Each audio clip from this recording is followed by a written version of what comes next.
discípulos y una gran multitud. Cuando llegó cerca de la puerta de la ciudad, he aquí que llevaban a enterrar a un difunto, hijo único de su madre, la cual era viuda, y había con ella mucha gente de la ciudad. Cuando el Señor la vio, se compadeció de ella y le dijo: no llores. Y acercándose tocó el féretro, y los que lo llevaban se detuvieron, y dijo: joven, a ti te digo, levántate. Entonces se incorporó el que había muerto y comenzó a hablar, y lo dio a su madre. Y todos tuvieron miedo y glorificaban a Dios, diciendo: un gran profeta se ha levantado entre nosotros, y Dios ha visitado a su pueblo. Y se extendió la fama de él por toda Judea y por toda la región de alrededor. En esta mañana vamos a hablar acerca del milagro que Jesús le hace a una viuda al resucitar a su hijo. El evento más extraordinario y más maravilloso de toda la historia, el milagro más grande que pueda existir, de los grandes milagros que Dios pueda hacer, y aún incluyendo la creación del universo, es resucitar a una persona de entre los muertos, el darle vida a un muerto. Este milagro extraordinario solo lo podemos encontrar revelado de maneras diferentes en las páginas de la Biblia. Y el hecho de que el Señor Jesucristo, al bajar a este mundo, haya manifestado que puede levantar a una persona que tiene ya días de muertos, significa que verdaderamente el poder de Dios estaba con él. En Romanos 4, versículo 17, dice la Biblia: como está escrito, te he puesto por padre de muchas gentes delante de Dios a quien creyó. Y aquí en Romanos 4, 17, se mencionan las dos cosas más poderosas y más importantes que hace Dios dentro de la naturaleza humana. A quien creyó, el cual da vida a los muertos, número 1, y número 2, y llama las cosas que no son como si fuesen. Hace 2000 años, cuando Cristo colgaba en la cruz, los judíos, conociendo la Torá, no podían creer que Dios muriera en una cruz, porque la Biblia hablaba en la ley, en la Torá, en Deuteronomio, en Devarim: maldito el que es colgado. Entonces, ¿cómo podían ellos compaginar que Dios pudiera él mismo ser maldito? Entonces rechazaron la cruz de Cristo. Los romanos, los griegos, tenían muchos dioses cuando Jesús vino al mundo, y no podían entender ellos cómo un Dios podía dejarse crucificar, cómo podía un Dios pagar y morir en una cruz, y cómo se le podía quitar la vida a un Dios. Estos hechos, la cruz del Calvario, hizo que la inteligencia de los griegos y la intelectualidad y la filosofía y la religiosidad de los fariseos fuera destruida por Dios. Porque Dios había escrito: destruiré la sabiduría de los sabios y desecharé el entendimiento de los entendidos. Entonces la cruz de Cristo es la locura para el mundo filosófico y el mundo religioso. Dios ha escogido operar de esta manera. Él llama a la cruz sabiduría, los hombres le llaman locura. Los religiosos le llaman algo abominable a la ley, Dios le llama la perfección de la ley. Cuando nosotros comenzamos a caminar con Dios, nos vamos a tener que acostumbrar a operar y a entender los caminos y los pensamientos de Dios, que no son nuestros pensamientos ni nuestros caminos. La fe es precisamente esto: creer y poder ver algo que no es físico con los ojos de Dios. Cuando Dios vio a Pedro, cuando Dios vio a Juan, cuando Dios vio a Santiago, cuando Dios vio a sus apóstoles, no los veía con los defectos, las debilidades, lo peleonero, lo carnalote, lo terrenal que eran, sino que Jesús, como tenía la naturaleza divina de su Padre, podía llamarlos como lo que no eran, y le dijo a Simón: tú serás llamado Pedro, que significa roca.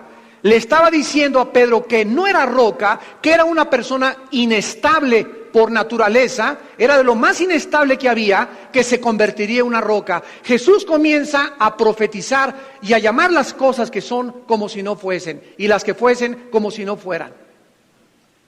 Cuando Dios habla y profetiza y te dice: tu hijo va a conocer a Cristo, tú ahorita tienes que acostumbrarte a pensar como Dios. Ahorita tú dices: hoy, 26 o 27 de octubre, mi hijo es un drogadicto, mi hija es una drogadicta, se acaba de ir de la casa. Esto es lo que nos dicen las circunstancias físicas. Dios dice en su palabra, Salmo 112, la generación de los justos será bendita. Hechos 16, 31 y 32, serás salvo tú y tu casa. Entonces, ¿qué tenemos que hacer para comenzar a poner en acción el poder de Dios? Profetizarles a nuestros hijos. ¿Sabes qué, Anita? ¿Sabes qué, Pedro? Te bendigo porque vas a ser un profeta de Dios. Y ahorita mi hijo es esto y ahorita mi hija es esta, pero te alabo, Padre, porque mis hijos te servirán y algún día estarán en tus caminos, y porque son mis hijos y mi generación es bendita. Y tú hablas palabras de esperanza, palabras de seguridad. Esto es lo que se llama profetizar, ponerte de acuerdo que lo que Dios dice es cierto y lo confiesas con tus labios. Esto es lo que se llama profetizar, anunciar y hablar lo que está escrito. Acerca de mis hijos, acerca de mi esposa, acerca de mi trabajo prosperará. Señor, tú levantarás mi trabajo y mi puesto de tacos y mi taller de plomería y mi taller de electricidad, porque tú eres Dios y porque tú lo bendecirás. ¿Y por qué me bendecirás? Para que yo bendiga a otros con mi trabajo. Y cuando comenzamos a llamarle a las cosas que no son como si fuesen, entramos en operación en el reino de Dios. Durante el ministerio terrenal de Jesús, Él hizo muchos milagros, pero los más extraordinarios y fenomenales fueron cuando Él levantó a personas de entre los muertos para volver a darles vida. En Juan 5:21, Él dijo: el Padre así levanta a los muertos y les da vida, así también el Hijo a los que quiere da la vida. En el pasaje que nos concierne en esta mañana, Lucas 7, del 11 al 17, vamos a comenzar a analizarlo versículo por versículo. Versículo 11. Aconteció después que él iba a la ciudad que se llama Naín, e iban con él muchos de sus discípulos y una gran multitud. Esta es la única vez que es mencionada en la Biblia la palabra o la ciudad de Naín. Esta ciudad estaba localizada a 10 kilómetros de Nazaret, al norte de Israel, donde Jesús pasó su ministerio, y a un día de viaje caminando de la ciudad de Capernaum. Esta era Naín, es muy importante esto, era el área geográfica donde Eliseo resucitó al hijo de una mujer sunamita. Lo pueden encontrar en 2 de Reyes 4, 18 al 37. Por lo que esta área geográfica era un área donde se manifestaron la mayor parte de los más grandes milagros y el poder y la compasión de Jesús en su ministerio terrenal. Esto es importante porque la Biblia nos habla de que las áreas geográficas, pon tú esta colonia donde estamos ahorita, la colonia que está en Nezahualcóyotl, la colonia allá en Coacalco, la colonia de Satélite, todas las colonias y los barrios o los rumbos geográficos en la Biblia tienen importancia, porque tienen asignados cada colonia, cada ciudad, cada país, tienen asignados ángeles. Ángeles del bien y ángeles del mal. La Biblia le llama a los que tienen el control de México, por ejemplo, principados. El Principado de México, el Principado de Guatemala, el Principado de Estados Unidos. Cada país, de acuerdo a la Biblia, Daniel capítulo 10, tiene asignado un príncipe de las tinieblas, que significa un vicepresidente o subalterno de Satanás. Este Principado de México tiene en Coahuila, en Nuevo León, en Morelos, en Jalisco, en Quintana Roo, en cada estado, a otro gobernante de las tinieblas, Efesios 6:12. Y estos gobernadores de cada estado le rinden cuentas al principado, hagan de cuenta que es la misma organización de un país. El presidente tiene un grupo a su alrededor que se llaman secretarios de Estado. Existen después un gobernante en cada estado, después en cada municipio un presidente municipal, con un jefe de la policía, con jueces federales, con jueces estatales, etcétera, etcétera. Y tenemos la organización en todos los países de esta forma. ¿De dónde viene esta organización? No viene de Roma ni tampoco del derecho romano, viene de las páginas de la Biblia. Porque el mundo que nosotros vemos es un reflejo del mundo espiritual. Dice la Biblia en Hebreos 11:3 que las cosas que no se ven, las cosas que se ven fueron hechas de las que no se ven. El tabernáculo que hizo Moisés fue hecho, era una copia de un tabernáculo que está en el cielo, que es más real que las cosas que están aquí abajo. Parecería como si nosotros estuviéramos viviendo en mundos paralelos. Bíblicamente existen mundos paralelos. Somos como una sombra, como un reflejo, el planeta Tierra, de otra dimensión que existe, que no se puede percibir con los cinco sentidos, pero que las páginas de la Biblia nos corren las cortinas para que nosotros sepamos cómo debemos operar, quién está operando detrás de los gobernantes, por qué tenemos que orar por nuestro presidente, por Bush, por el secretario de Hacienda, por los gobernantes, por el presidente municipal de Tlalnepantla, porque detrás de todo se encuentran espíritus invisibles de las tinieblas que solamente pueden ser replegados por el avance de la iglesia en oración. Naín era un lugar geográfico donde se hicieron milagros. ¿Por qué? Nos habla que había más limpieza en el aire espiritual en Naín que en cualquier otra parte. Había un lugar que se llamaba Gádara, ¿se acuerdan? El gadareno era de la región de Gádara. Y en esta región estaba infestada de demonios. Si tú vas, por ejemplo, a Catemaco, Veracruz, es un área geográfica infestada de demonios. Tú vas a Tepoztlán, junto a Cuernavaca, es un área infestada de demonios.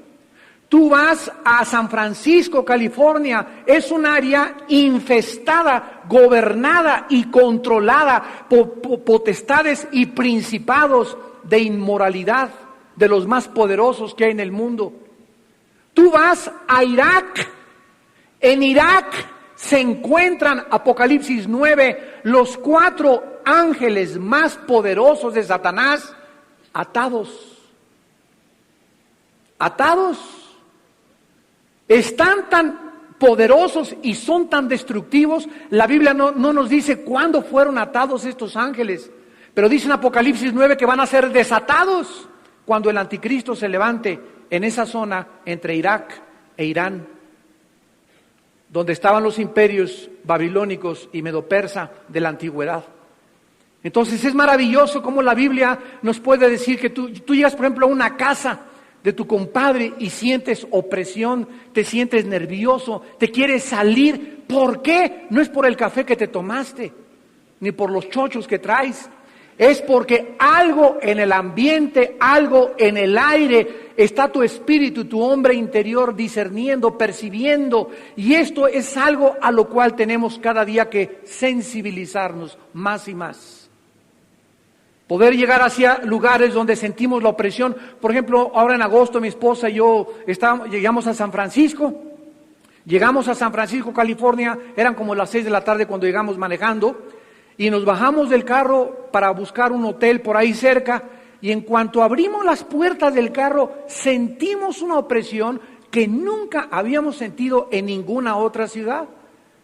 Y luego ahí en la calle había unas personas, bueno, les llamamos gadarenos en México, esos que andan, que parece que no se han lavado en un mes, ¿verdad? Así sucios, les ve las caras y son ya verdaderamente... no son seres humanos. Han descendido a un nivel mucho más bajo que los mismos animales. Están infestados de demonios. Y así los ves en San Francisco en cada esquina. Homosexuales cada 5 o 6 metros, abrazándose, haciéndose cosas horribles, indecentes. Pasamos por una estatua y estaba un loquito arriba arrancándole así flores a un árbol y estaba como comiéndose las... Bueno, ves cada cosa que dices es un manicomio. No soportamos, al otro día, en la tarde nos regresamos. No quisimos quedarnos un día más en una ciudad, es una ciudad bellísima arquitectónicamente, pero espiritualmente sientes la opresión, no te sientes en casa ni a gusto para poder disfrutar vacaciones ahí. La Biblia pues nos muestra que detrás de ciudades, detrás de colonias, detrás de la casa de tu compadre, detrás de escuelas, detrás de gobiernos se encuentran ambientes espirituales, y con el discernimiento que tenemos a través de Dios nos sirve para protegernos de esos ambientes y salirnos de lugares donde sentimos esa fuerza, donde sabemos que debemos de cubrir a nuestros hijos con su sangre. En fin, puedes estar hasta con una persona. Yo recuerdo hace muchos años que me hablaron de la escuela de mis hijos, me dijeron, no, pues que su hijo se porta mal. Y llegué y me enteré que le estaban dando clases de meditación en la escuela. Y entonces le dije, por favor, director, tráigame al maestro de meditación. Y llegó así, ¿verdad? Un gurú con su barbota, y aparecía todo con una túnica blanca, y tenía cara verdaderamente de Bin Laden. Así de bondadoso, buena gente, que no rompía ni un plato. Y comencé a platicar con él. Oiga, ¿por qué mis hijos? Es que su hijo no quiere sentarse a meditar. Y le dije, nosotros somos cristianos, y a usted no le va a decir a mi hijo que se ponga a pensar en el tercer ojo que tenemos aquí, porque ese tercer ojo lo tiene usted, pero en otra parte, le dije. Y en el momento en que yo comencé deliberadamente a agredirlo, se le fue la paz. Tenía un cenicero en el escritorio, lo levantó y que lo azota así. No es posible que ustedes no puedan entender que la paz viene a través de la meditación trascendental y los gurús. Por eso los niños están como están. Y en eso comencé yo no solamente a darle versículos de la Biblia. Jesús dijo, yo soy el camino, la verdad y la vida. Jesús dijo, yo soy la luz. Y mientras más le decía, comenzó a enmudecer hasta que ya no pudo hablar. Y en ese momento tú te das cuenta el poder del Espíritu de Dios sobre los brujos, los gurús y los falsos profetas. Se les cae la máscara inmediatamente, porque no pueden soportar la presencia de Dios. Otra vez estábamos con Nino Canún en la serie de televisión que hicieron de los fantasmas. 5 programas grabamos con él, con puros brujos. Y ahí estaba yo sentado y el que estaba junto a mí comenzó a poner los ojos en blanco. Así los ponía en blanco. Y veía, lo volteé a ver y era blanco sus ojos, no tenía la retina ni tenía nada, era el puro párpado en blanco. El que estaba junto estaba haciéndole así. Y cada quien traía su rollo, pero todos querían entrar en trance o trataban de impedir que yo abriera la Biblia. Esto comenzó a suceder a partir del 3er programa. Y fue tan interesante ver que nada más abría yo la Biblia, que comenzaba el nerviosismo, comenzaban a alterarse, comenzaban a entrar en trance para tratar de luchar, según ellos, contra otro espíritu que le estaba impidiendo manifestar el poder de Satanás. Y gracias a Dios que la palabra de Dios siempre que se habla y abre y siempre que se predica, demuestra que no hay nada que pueda contra el poder de la palabra de Dios. Hermanos en Cristo, dice la Biblia que en esta región de Naín, Jesucristo hizo muchos milagros. Ahora noten ustedes en el versículo 11 que iban con él, o sea, lo acompañaron muchos de sus discípulos y una gran multitud. Entonces vamos a ver, Jesús tenía a sus apóstoles en el primer círculo, ¿verdad? Los que sabían y conocían la verdad y a quienes él escogió. Después de los discípulos había otro círculo que se llamaban discípulos, o sea, comenzaron a seguirlos más lejos, pero comenzaron a seguirlos por diferentes motivos.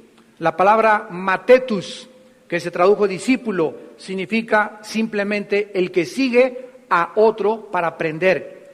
Esta gran mayoría de personas eran incrédulos y seguían a Jesús por curiosidad, otros por buscar ayuda, otros por admiración, otros porque estaban impresionados por sus enseñanzas y otros más simplemente porque había milagros y esperaban ser sanados o que les diera de comer.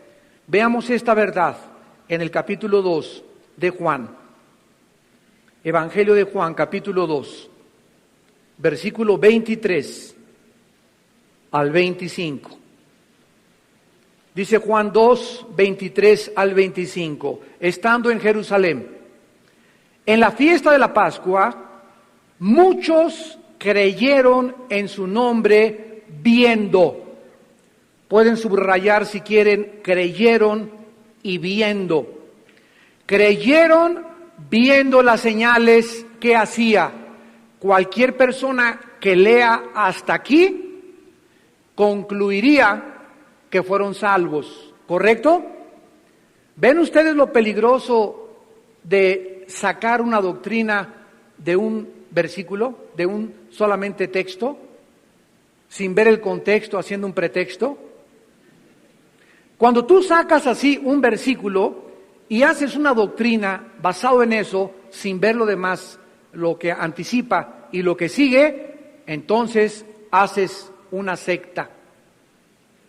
Te conviertes en un hereje, porque la Biblia no se interpreta de esa manera. Veamos a continuación lo que dice. Pero Jesús mismo no se fiaba de ellos porque conocía a todos y no tenía necesidad que nadie le diera testimonio del hombre, pues él sabía lo que había en el hombre. Nos damos cuenta que estas personas creyeron viendo. De acuerdo a la Biblia, Romanos 10, 17, nadie se convierte viendo, porque la fe es por el oír y el oír es por la palabra de Dios. Ver un milagro, ver una resurrección, ver una virgencita que se aparece, ver a alguien que se te aparece en la noche, te impresiona, te admira, te exalta, te llena de emoción, de sentimientos, pero todo eso solamente afecta el área emocional.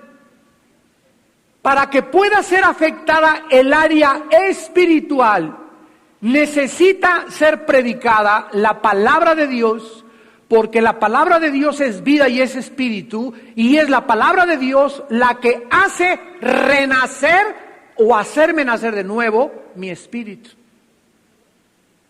Los milagros solamente afectan el área emocional.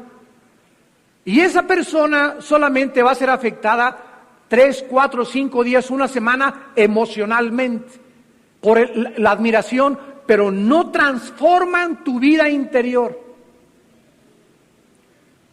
Los judíos salieron de Egipto y vieron caer del cielo a la tierra los juicios de Dios.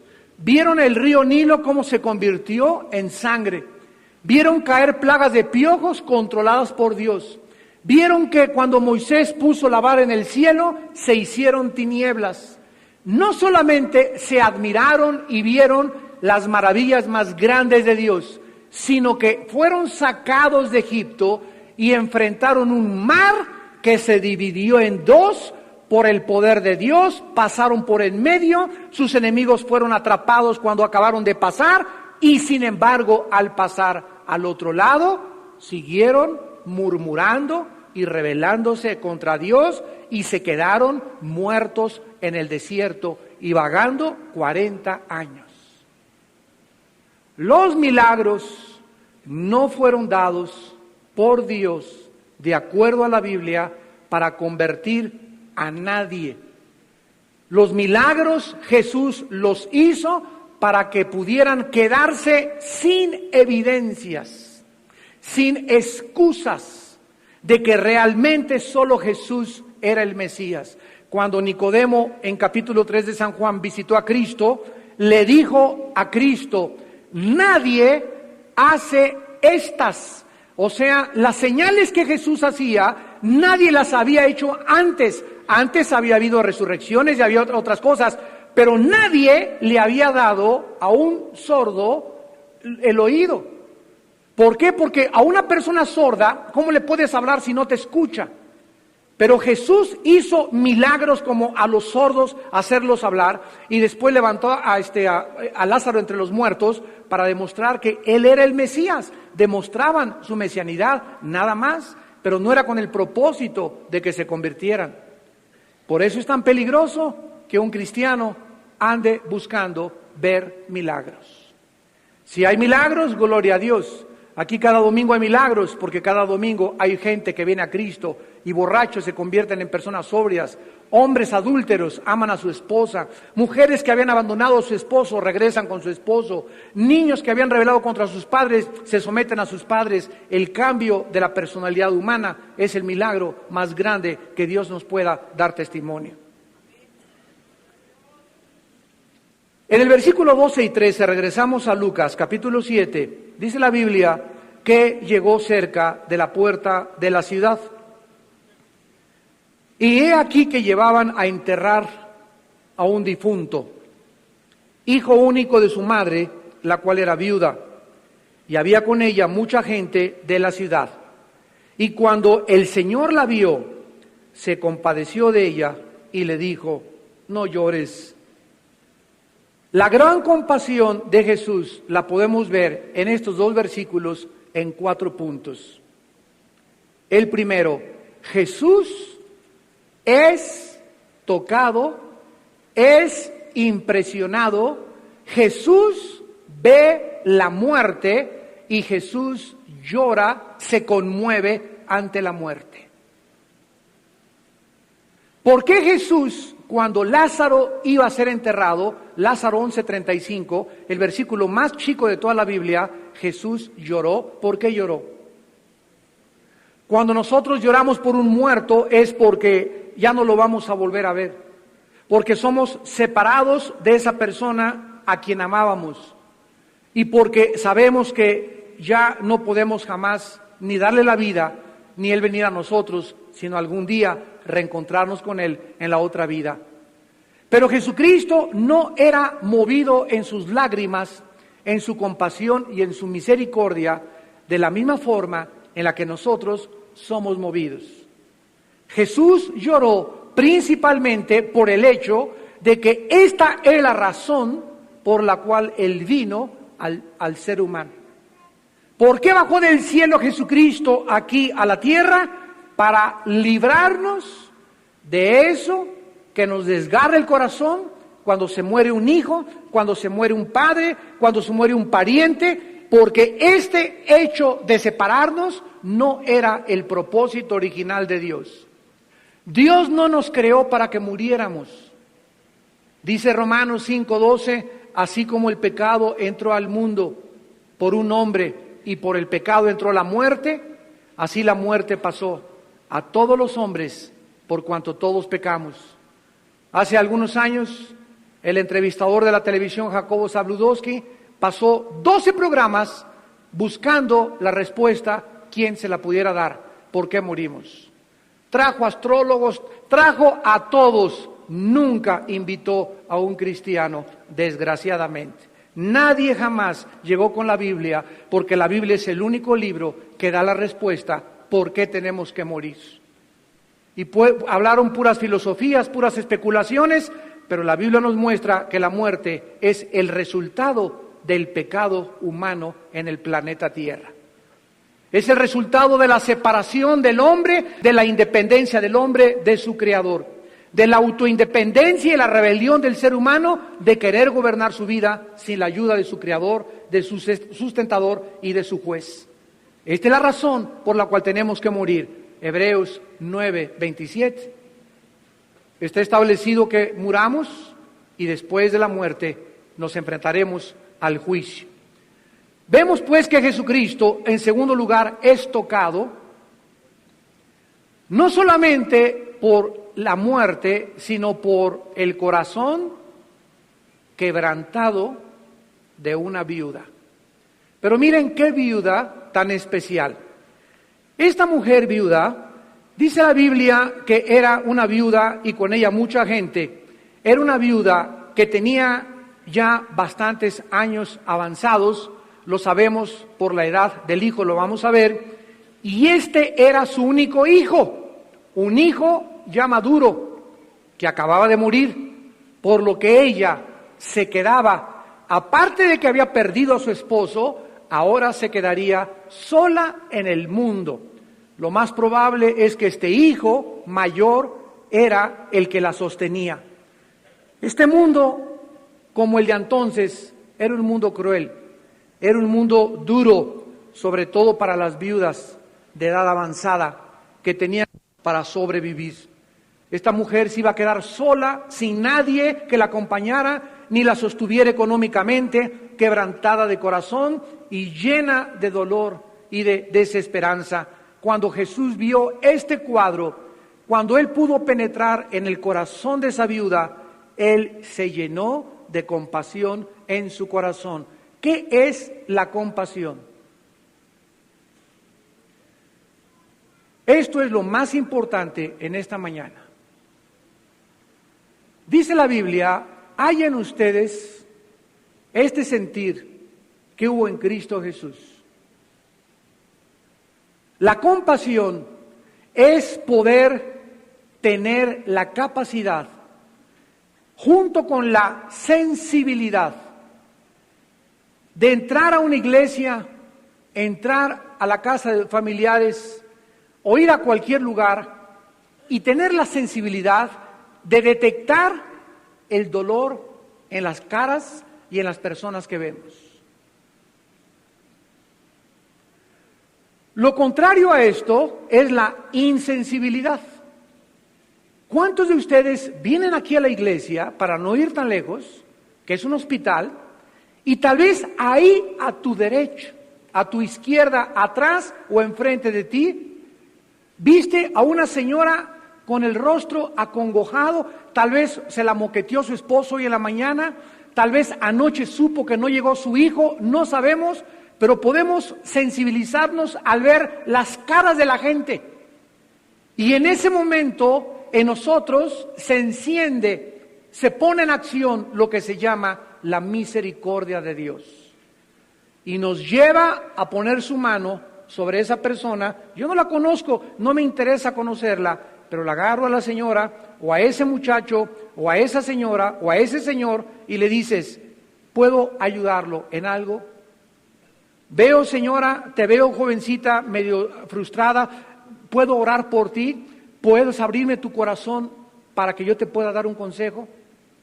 Puedes ver a tu hijo afligido o a tu hija afligida y eres tan insensible que ni a tus hijos detectas ni disiernes cuando necesitan ayuda, y ya tiene tu hijo 3 o 4 días o tu hija 4 días que ella está frustrada, tiene problemas, y no has sido para decirle, hijo, vamos a sentarnos a tomar un café, ¿qué te pasa? Recuerda, soy tu padre, te quiero ayudar, confía en mí. Esta es la misericordia. Las circunstancias que estamos viviendo actualmente en el mundo nos están llevando a volvernos insensibles cada día más, a endurecer el corazón ante el dolor humano.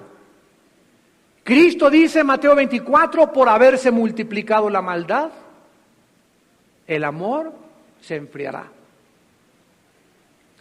Cuando ya no hay entre nosotros esa compasión y esa misericordia, cuando ya ha pasado una semana en tu vida, una semana, nada más recuerda en esta semana, ¿a quién en esta semana pasada le echaste el brazo a alguien?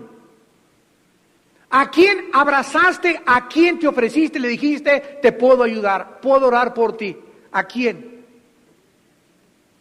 Ustedes no saben, no se imaginan todavía lo que hace esto en una persona. Y una vez entré a un edificio, precisamente el martes que fuimos a la Secretaría de Hacienda, y pasamos ahí, te revisan como si fueras a entrar, ya sabes, a la Casa Blanca, ¿verdad? Puestos de revisión y te revisan todo y con aparatos como los aeropuertos hasta que llegas al secretario de Hacienda, después de pasar como 3 vallas de guaruras y de policías y de todo. Y ya que estábamos adelante, había un policía de civil, guarura me imagino, ¿verdad?, que tenía una cara que ahí se las encargo. Y de repente el Espíritu Santo, yo estoy tratando todos los días de decirle, Padre mío, hoy no me importa dónde esté, tal vez el lechero, tal vez el panadero, el policía de la salida, pero guíame a una persona a quien pueda tocar y que seas tú el que la toques. Y le dije a esta persona, le dije, tú trabajas aquí, ¿verdad? Y haces como te miran, ¿verdad? De arriba para abajo. Le dije, ¿sabes qué? Noto en tu mirada mucha aflicción y dolor. El hecho de que yo le haya dicho eso sin que me conozca, solamente noto en tus ojos aflicción y dolor, inmediatamente lo desarmó a esta persona, a este policía, y cambió su rostro inmediatamente, y me dice él, pero en segundos, ¿usted me conoce? Le dije, no, pero quiero decirte que tú necesitas a Jesucristo en tu vida. Y me dice, ¿y usted cómo sabe que necesito a Jesucristo? Le dije, porque lo puedo ver la desesperación en tus ojos y el dolor que tienes, de tristeza disfrazados de dureza. Porque tú no eres así, le dije, tus ojos no son así y tu mirada no es así. Ahorita porque traes este uniforme, tienes esa mirada, pero yo veo muy profundamente en ti mucho dolor. Comenzaron a salirle lágrimas a este guarura. Y comenzó a mostrarme que antier en su casa había llegado un cristiano, aleluya, y les había dejado una Biblia y él le dijo a su esposa que la rompiera. Y dijo, esto ya es demasiado. Vean ustedes cómo Dios tiene por todos lados gentes de su pueblo, pero Él está buscando instrumentos que somos nosotros, sensibles. Que no perdamos esta sensibilidad. A donde quiera que llegamos solamente me interesan mis asuntos y tengo demasiados problemas para andarme buscando a quién ayudar, y en el camión ni siquiera le das el asiento a esa pobre señora que hasta con la panza embarazada iba agarrándose el desde, y ahí tú con tu ovaciones ahí leyendo echadote. Es increíble la insensibilidad y la falta de misericordia de los corazones de aquellos que se dicen que siguen a Jesús. Esto es lo que vemos en Jesús, era movido por compasión y sentía el dolor de la gente. Y esto es lo que no podemos perder, menos los líderes. Yo le decía a mi esposa, la iglesia del sur que tenemos en el sur es una iglesia tan linda, es una iglesia formada de muchos cristianos que vienen de otras iglesias, tan lastimados, vienen huyendo de la religiosidad, de iglesias donde los amenazan los pastores y les dicen, si te vas de aquí, la maldición te va a seguir. No puedes ir a otro estudio porque solamente aquí está la verdad, aquí naciste, aquí te tienes que quedar, aquí te tienes que morir, y cuando te enterramos nosotros. De iglesias donde se ha hecho tanto daño y donde se necesita que nosotros tengamos más que nunca a esas ovejas compasión y misericordia. Están gritando que las acaricien. Están gritando que alguien las abrace. Están pidiendo auxilio. Y los jóvenes buscan un padre, a un varón. Ellas, las muchachas, buscan una madre. Estamos llenos de muchachos, de hombres sin padres, que nunca tuvieron un padre, nunca tuvieron una madre. Y están buscando con quién identificarse. ¿Con quién se van a identificar si no es con nosotros? Con nosotros. Conviértete en padre ya de 3 o 4 jóvenes, aunque no sean tus hijos. Conviértete en madre de 2 o 3 jóvenes de esta iglesia. Y que te volteen a ver y puedan ver lo que no vieron en su madre, que lo vean en ti. Porque madre y padre no son los que traen al mundo a los niños, sino aquellos que, dice la Biblia, hacen la voluntad de mi Padre. Jesús tuvo compasión. Jesús es tocada, además, dice el versículo 13. Cuando el Señor la vio, se compadeció de ella y le dijo, no llores. Pero dice el versículo 12 que había mucha gente de la ciudad en el féretro, en la funeraria, en la procesión, acompañando a la viuda. En tercer lugar, Jesús es tocado por una mujer que era amada por muchos, porque ella había amado a muchos.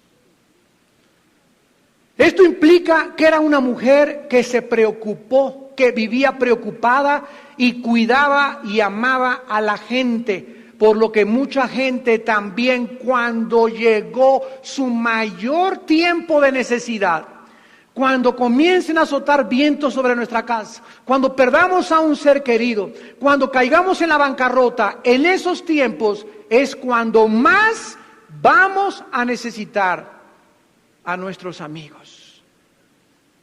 ¿No es cierto? Y cuando llegan esos tiempos, si tú volteas y no hay nadie, más que puros bluffs, lo siento hermanita, sobran de esas gentes que te dicen lo siento por acá, pero realmente ni siquiera el corazón. Tú sabes quiénes son tus amigos. Tú sabes quiénes realmente se identifican en tu dolor. Tú sabes verdaderamente por qué. ¿Por qué? Porque tú antes los amaste primero. Nosotros no podemos jamás recoger nada de lo que antes no hayamos sembrado. Si tú no has tenido la capacidad de amar ni a tu esposa, ni a tu esposo, ni a tus hijos, ¿cómo esperas que alguien te ame a ti? Las personas que siempre andan buscando, pues voy a una iglesia para ver quién me ama. Y fui a la iglesia, ahí no había nada de amor, entré como extraño, no había nada de misericordia en esa iglesia. Entré a esa iglesia y todos fríos. ¿Por qué? Porque vas a las iglesias a buscar quien te ame en lugar de buscar tú a quien amar. Si entras a una iglesia donde es un témpano de hielo, ¿verdad? Es un refrigerador, esa iglesia, enciéndete y quema y derrite esos témpanos con tu amor. Nunca esperemos jamás que la gente nos dé nada. Nunca. Busquemos siempre. Vamos a pedir que se siente porque está estorbando la televisión. Gracias. Esta mujer era movida a misericordia por las personas. Observemos también que en esta ocasión nadie le pidió ayuda a Jesús. O sea, nadie le dijo, ven y por favor ayuda a este muerto, ven y ayuda a esta viuda. Jesús toma la iniciativa en este momento de pura compasión. Dice en Hebreos capítulo 4, versículo 15, Hebreos 4:15, porque no tenemos un sumo sacerdote que no pueda compadecerse de nuestras debilidades, sino uno que fue tentado en todo según nuestra semejanza, pero sin pecado. Cuando nosotros anhelamos que Cristo tenga compasión por nuestra vida, nosotros tenemos que recordar que Cristo bajó a este mundo y experimentó el dolor, el rechazo, la traición, la persecución, la desilusión, la crucifixión, la muerte, la burla. Así que si tú crees que has sufrido y que eres una persona que nadie sufre como yo y nadie ha atravesado lo que he pasado yo y nadie me quele y estaba en el hospital y nadie me visitó y estaba en la cárcel y nadie fue a verme, es porque tú cuando estabas libre, tú cuando estabas sano, a nadie amaste, a nadie buscaste, a nadie visitaste. Cristo viene precisamente a identificarse en el dolor humano, para que sepamos que Él tiene sensibilidad. Él sabe ahorita en el cielo que tú estás atravesando un problema, pero ¿cuántos seres humanos que me están escuchando están atravesando una desilusión, una traición, una incomprensión? y siguen con esa incomprensión y siguen sufriendo porque no van a Él a descansar en Él, a ofrecerle su problema y esperar que Él pueda darte la ayuda. Dice la Biblia que hay muchas personas que no quieren ser consoladas por Dios. Hay personas que se cierran y chillan y no buscan consejo y quieren sufrir y quieren pasar eso y no me comprenden y no me entienden y jamás le dicen: Padre mío, ayúdame, sálvame que perezco. Jesús tomó la iniciativa y se compadeció de la viuda porque Él sabía lo que es el dolor humano. Y en cuarto lugar dice la Biblia que Jesús fue el que la vio, versículo 13, y se compadeció de ella. Dice Lucas, versículo 13, cuando el Señor la vio, se compadeció de ella. Jesús no solamente venía a ministrarles a miles de personas. Yo he conocido en mis campañas y en mis viajes que llegan predicadores y se encierran y no comparten con la gente, no saludan a la gente y solamente quieren tener ahí 10,000, 15,000 personas que los estén escuchando. Y de repente ahí mismo un día fui con un predicador a una campaña en Centroamérica, no me reservo su nombre, le pusieron chofer y el pobre hermano que estuvo de chofer de este predicador bien famoso en el mundo, jamás el predicador le dirigió la palabra a este hermano. Pero sí quería llegar al estadio y que todos lo aplaudieran y ahí ser famoso y todo, pero ¿sabe una cosa? Jesús no fue así. Jesús vio a Nicodemo, en la noche le vino a tocar la puerta y comenzó a platicar con él. Jesús vio a la mujer de Samaria, Juan capítulo 4, y comenzó a platicar con ella, a ministrar con ella y a compartirle el plan de la salvación. Jesús vio a un muertito y hubiera dicho: ¿qué me importa? Entonces, se mueren todos los días, esta viuda a ver cómo se las arregla. Pero Jesús fue movido a compasión y se dirigió a esta viuda en particular, porque Jesús está interesado en nosotros como individuos. Viene el diablo y te dice: no hombre, a ti que Jesús se va a ocupar de ti. No, mira, Jesús está interesado con la Madre Teresa y con el Papa y con los santos y allá, pero contigo ni en cuenta, ni siquiera sabe que existes. Y Jesús nos da otra cara en la palabra de Dios. Finalmente dice el versículo 14 y 15, y acercándose tocó el féretro. Los que lo llevaban se detuvieron y dijo: joven, a ti te digo, levántate. Entonces se incorporó el que había muerto y comenzó a hablar y lo dio a su madre. El gran poder de Jesús sobrepasó todas las creencias de esa época. ¿Saben lo que Jesús hizo al tocar el ataúd? ¿Saben lo que significaba eso para los líderes religiosos? En esos tiempos existía la creencia de que si una persona tocaba a un muerto, se contaminaba. La persona se volvía inmunda, ceremonialmente hablando, e inaceptable ante Dios. Al tocar el muerto Jesucristo, estaba demostrando que Él poseía el derecho y el poder de hacer a un lado las leyes, tradiciones y creencias religiosas. Él representaba el poder soberano para levantar a los muertos. Cuando se le aparece a Juan en Apocalipsis 1, le dice: yo soy el que tengo las llaves de la muerte y las llaves del Hades. Ahora Cristo nos muestra que Él tiene el poder de a cualquiera de nosotros permitir que muramos en el tiempo de Él. Es una de las cosas que me llena a mí de tranquilidad y de seguridad en mi vida. Que nadie ni nada me podrá llevar a la tumba más que el poder de mi Señor y Salvador. A menos de que yo me salga y tú te salgas del camino de la vida. El momento en que nos salimos del camino de la santidad, el Señor no se hace responsable por nosotros, como el joven de 1 Corintios 5, del 1 al 5. ¿Se acuerdan? Vivía en fornicación. Por cierto, hace una semana, allá en la iglesia del sur, hablando de la iglesia del sur, se murió un hombre de 43 años de edad. Yo no sé si era cristiano, pero cuando se murió, tenía un amante.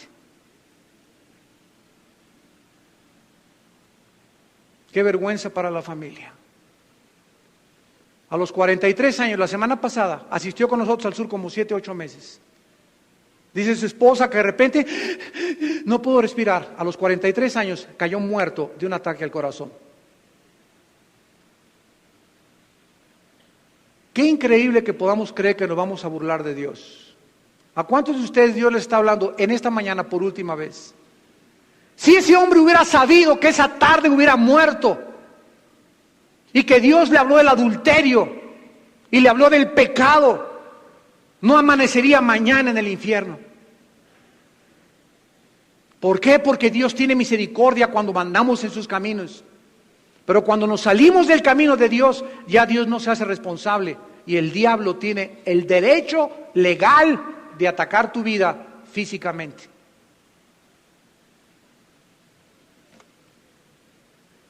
Dice la Biblia que los que lo llevaban se detuvieron. Versículo 14, se detuvieron cuando Jesucristo le dijo, levántate. Si nosotros queremos también ver milagros en nuestra vida, ¿quieres ver un milagro en tu hija? ¿Quieres ver un milagro en tu esposo? ¿Quieres ver un milagro en alguna persona a la que tú amas? Vas a tener también que detenerte. Vas a tener que dejar de cargar ese muertito y detenerte. Ahí está la hermana cargando a su muertito, a su esposo, ya lleva 3 años. Mi esposo. Y antiguamente cuando un muerto se lo pegaban a otro muerto, los amarraban, era para que se le pasara la putrefacción y se muriera. Y hay muchos de ustedes que están cargando, ahí traes a tu hijo, ahí traes a tu hija, y están cargando su muertito desde hace cuánto, cuando ya deben de detenerse y decirle, Padre Santo, este muertito no es mío, este es tuyo, yo te lo entrego, tú cámbialo, yo voy a ser feliz, yo voy a tener paz. Mi hija no me va a quitar la paz, mi esposo no me va a quitar la paz, mi pariente que me está jeringue, no me va a quitar la paz. ¿Por qué? Porque no es justo. Hay otros que traen el muerto de la culpa, ahí traen la culpa, ahí traen 5 años, ay pues yo aborté, y llevan 5 años y esa culpa no se la han podido quitar, se vuelven prisioneros, hacen prisiones y calabozos de su vida, porque no se han podido librar de esos muertos del pasado. Detente y entrégale tu muerto a Jesús. Jamás podremos nosotros caminar con Jesús si no nos detenemos y le entregamos a aquellos que solo Él puede resucitar. Y finalmente vean ustedes lo que hizo Jesús. Le dijo, versículo 14, joven, a ti te digo, levántate. Todo lo que hizo Jesús fue hablarle al muerto. Pero noten ustedes cómo le habló. Joven, a ti, no a los demás que están en la tumba. A ti, te estoy hablando a ti te digo, levántate. Si Cristo no hubiera dicho a ti y hubiera dicho, levántate, se hubieran levantado todos. Dice la Biblia que Jesús conoce sus ovejas y las llama por su nombre. Lázaro, ven fuera. No le dijo, hey tú, el que estás ahí, echado, salte. Lázaro, ven fuera. En el día de la resurrección, Juan 5, los que oigan su voz se levantarán. Si tú te mueres y no oyes, Pancho Pérez, Celestino Ramírez, si tú no oyes el llamado a pasar lista, es porque nunca fuiste de Jesús.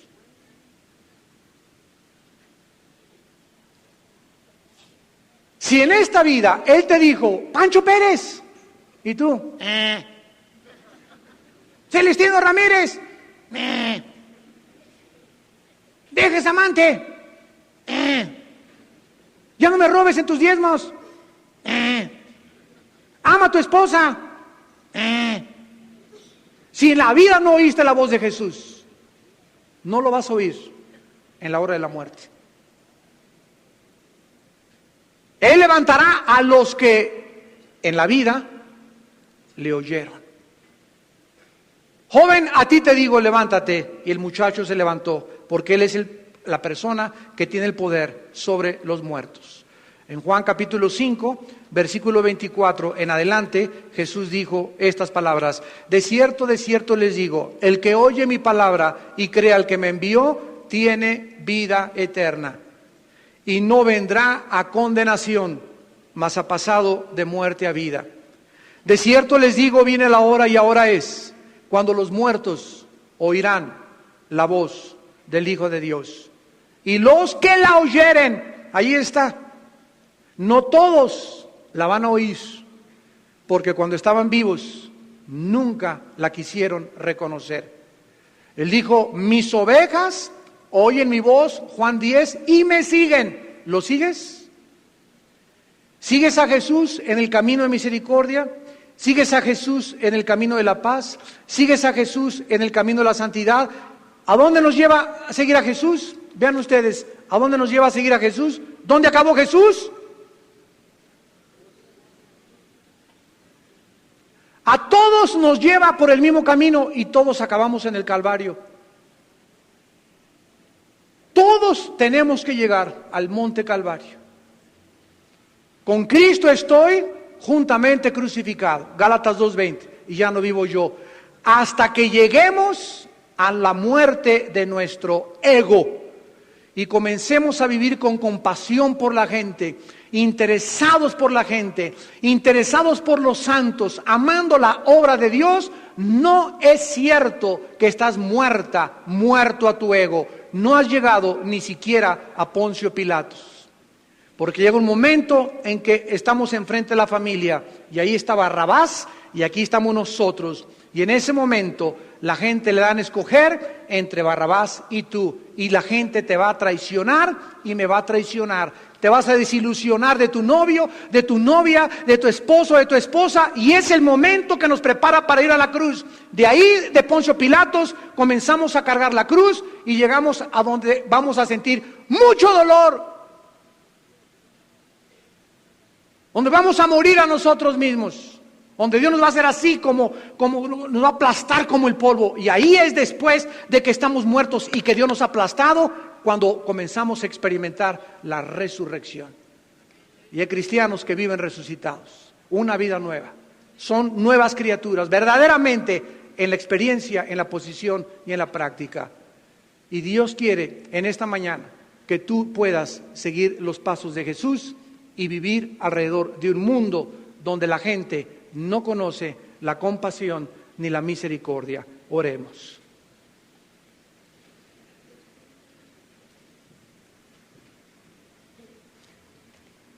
Señor, te damos gracias en esta mañana por tu palabra, por darnos un retrato de tu Santo Hijo Jesucristo, de su corazón, de su alma compasiva y misericordiosa por los seres humanos. Te damos gracias, Señor, porque tú nos mandas que si hay algún consuelo en Cristo, si alguna consolación de amor, si alguna comunión del Espíritu, si algún afecto entrañable, si alguna misericordia, completad mi gozo sintiendo lo mismo, teniendo el mismo amor, unánimes, sintiendo una misma cosa. No hagan nada por contienda o por pleito, ni por vanagloria. Antes bien con humildad, estimándose cada uno a los demás como superiores a él mismo. Ya no mires cada quien por lo tuyo, sino mira por aquello que más le conviene a otras personas. Haya pues en ustedes este sentir que hubo también en Cristo Jesús. Bendito Padre, gracias por dejarnos el ejemplo de tu Hijo Jesucristo. Gracias, Señor, porque ahora ya no vivimos para nosotros, porque ninguno de nosotros vive para sí, ni tampoco moriremos para nosotros mismos. Pues si vivimos, para el Señor vivimos, y si morimos, para el Señor morimos. Así pues, sea que vivamos o que muramos, del Señor somos. Y si vivimos, y si